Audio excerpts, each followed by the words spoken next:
What's up, my fellow football fans? I want to do a quick review of one of the greatest tournaments in recent memory. I mean, this European Championship 2020, which really took place in 2021, was a great tournament.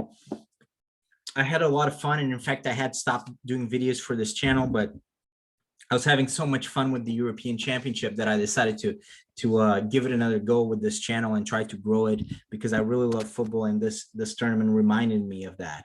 And I want to talk a little bit about what I saw in the tournament, and I'm going to do that by essentially giving my prizes to the best teams and the best players and managers in the Euro 2020. So I'm going to start with the players, and actually I'm going to start with the manager, the best manager. And I mean, there can be no doubt about that. Roberto Mancini, he took a team that was completely discredited. Italy had touched rock bottom. They couldn't qualify for 2018. There was a general impression, and it was true to some extent, that they didn't have talent anymore. They weren't producing great players. There was no talent anymore. They couldn't qualify to a World Cup even. They weren't an elite team anymore. Roberto Mancini comes in. He creates a revolution. He completely changes the team. He creates a team from ground zero, and he builds this amazing national football team that really played amazing football throughout the tournament. And I think they fully deserve the win, even though they had to go through the penalty shootouts against Spain and against England. I think they were by far the best team well, not by far, but they were the best team in the tournament, and they played by far the most visually attractive football in the tournament. Also, what a record! If you count the qualifiers, that's 17 wins in a row in 17 games for the European Championships, and I think their overall record stands at it's an all-time record for Italy. I mean, they haven't lost in 30 something matches, so it's absolutely incredible what Mancini has done. I mean, best manager of the tournament. I don't think anybody can dispute that. Now, best player, I agree with UEFA. Gianluigi Donnarumma was the best player in the tournament. I think there's a couple of other options, in particular, maybe Giorgio Chiellini, Bonucci, Sterling, Pedri was fantastic, but I'm going to go with Donnarumma because Donnarumma was something else, coming, he's the successor of Buffon, and that, imagine the pressure that comes with that label, and succeeding Buffon in the Italian national team, and doing what he's done for Italy, and winning the match for them in the penalty shootouts 2 games in a row, first against Spain, first against England, second against England in Wembley. I mean, it's absolutely fantastic what he has done, and there could be no victory without Donnarumma. Best player of the tournament. Biggest revelation, it's not, I mean, if we're talking about the best young player in the tournament, I would agree with UEFA. Pedri might be the one, but I want to say Mikkel Damsgaard for Denmark, because he was really the breakout star of the tournament. We already knew Pedri. He had a fantastic, sensational season with Barcelona, and yes, he confirmed everything that he showed throughout the season with Spain, and he's become an even bigger name now. But I think Damsgaard just came out of left field for most people, and he really looked fantastic.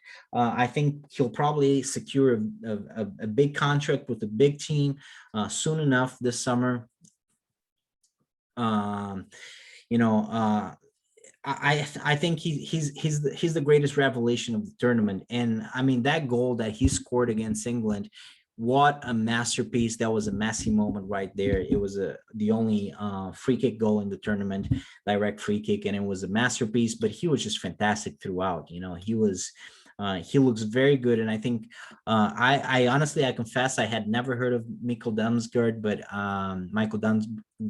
but I think, to me right now, I mean, he's one of the most promising young players in Europe right now. I mean, he looked fantastic throughout the tournament. Now, best goalkeeper, obviously Gianluigi Donnarumma. Best defender, I thought about this. I was tempted to go with Bonucci, but ultimately because of his amazing match against Italy. Ultimately, though, I'm going to go with Chiellini because he was the leader. He was the leader of the Italian team, and he was the centurion guiding the Roman troops, the Roman army, battle after battle in this great war that was the European Championship, and he was fantastic throughout.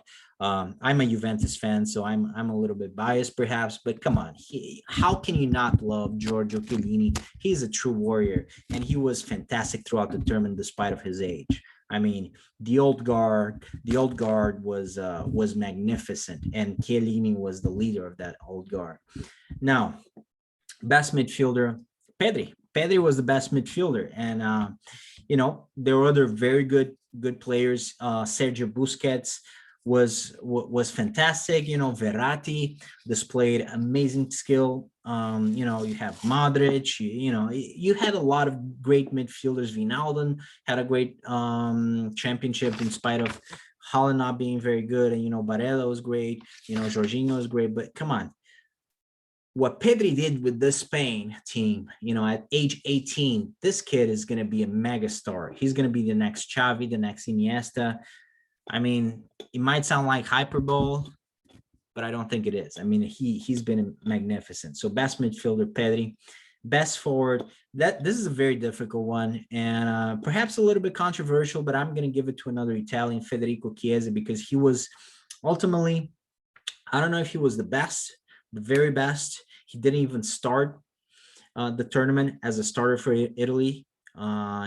He had to win his place as a starter against Berardi, but as soon as he became a part of the Italian team, they looked so much more dangerous than they were with Berardi, and they were already a very good attacking side with Berardi, but Federico Chiesa just brought in another level of skill, energy, and I don't know, because he didn't have this good a season with Juventus. He looked good with Juventus, but not this impressive. I mean, in this European Championship, he was just magnificent.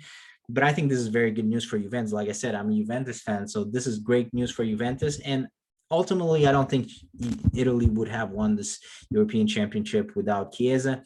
It was fantastic. Top scorer, I mean, this is obviously it's not my decision. Cristiano Ronaldo and Patrick Schick, they both scored 5 goals in the tournament. They're both best scorers of the tournament. Cristiano Ronaldo had fewer minutes, but he also, I think, out of those 5 goals, 2 or 3 were penalties.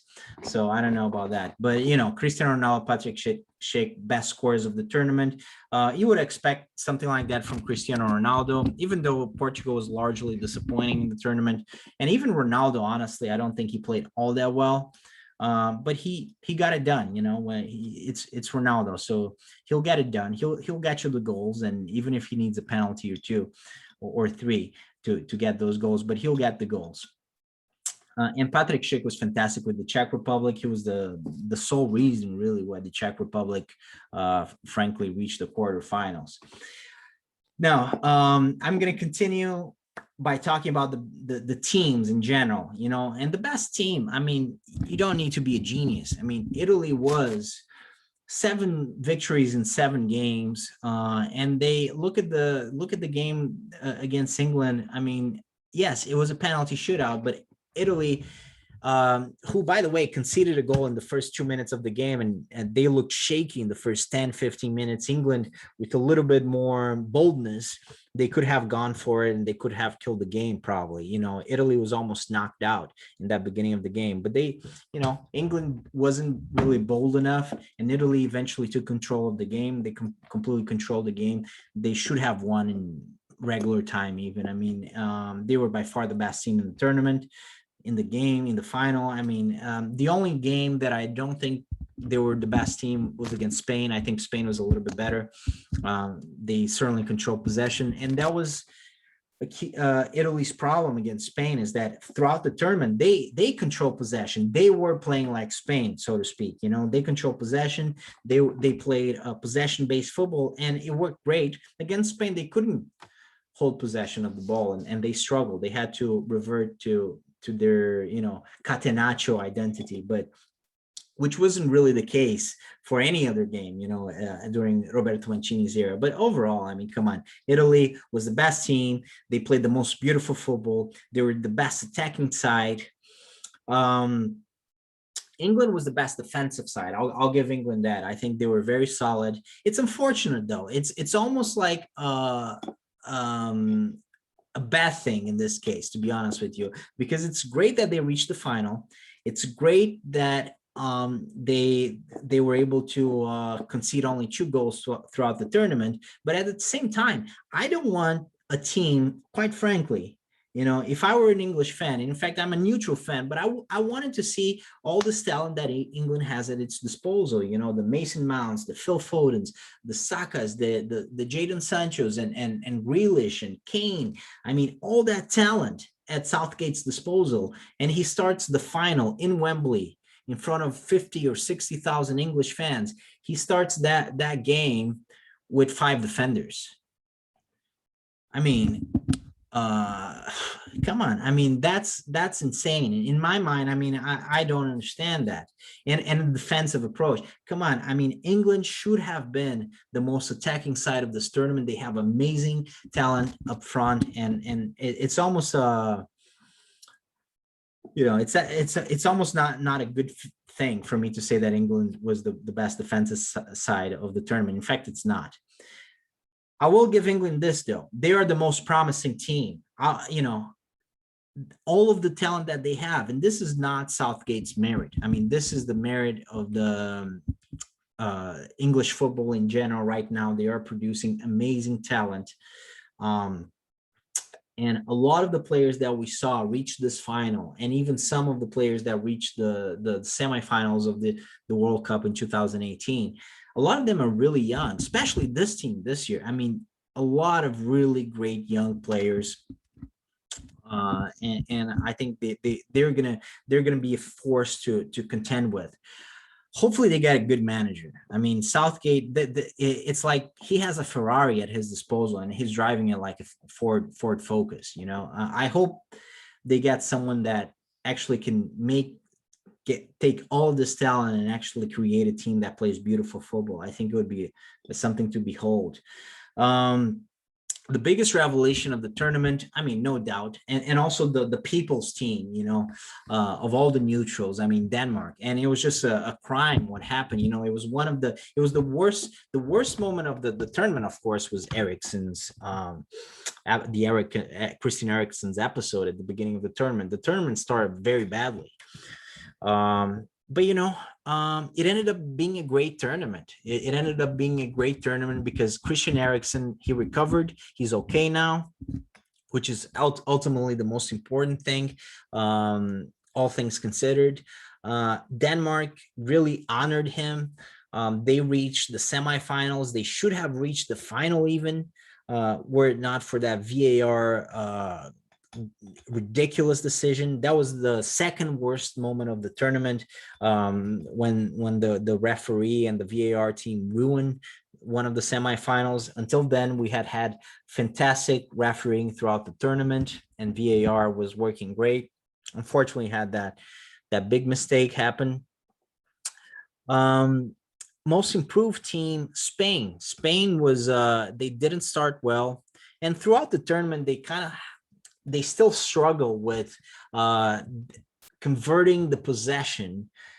Luis Enrique, credit to him, he was able to create a team that is very good at gaining and holding possession of the ball in true Spanish fashion. They're being true to the Spanish style, and they've played very well throughout the tournament.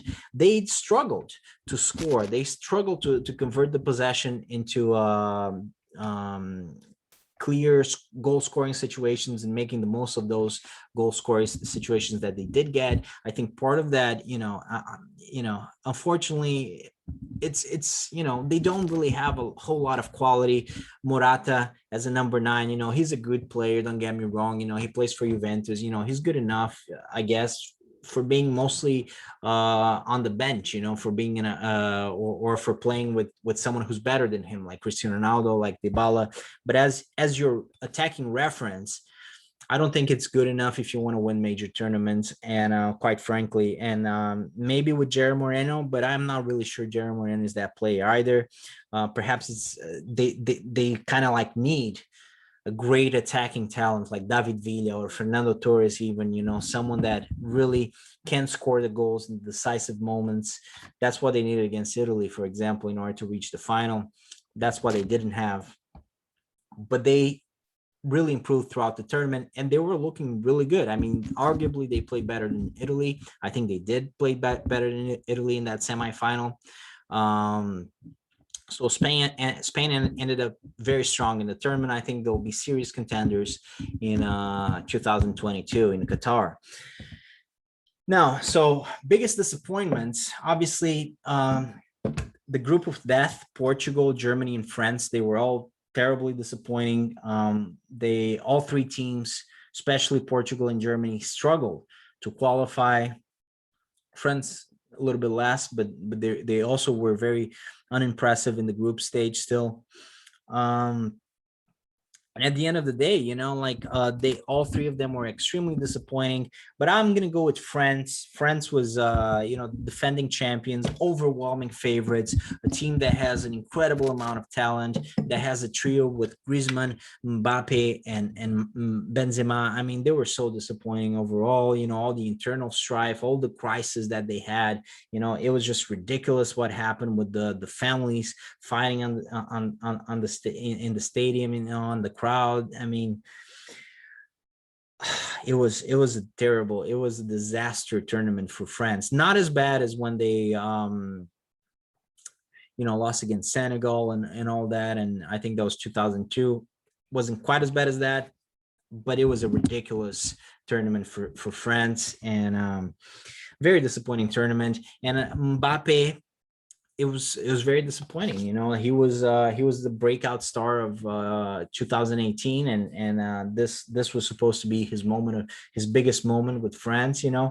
Coming into this tournament as big favorites, and Mbappe is the biggest star, and he was just pretty much inexistent for throughout the tournament, and very, very disappointing. Mbappe and his friends. So those are the biggest disappointments. Hey, but overall, it was a fantastic championship. It was a summer of football. It was a fantastic tournament, and I'm glad we had the opportunity to watch all these beautiful teams play great games of football.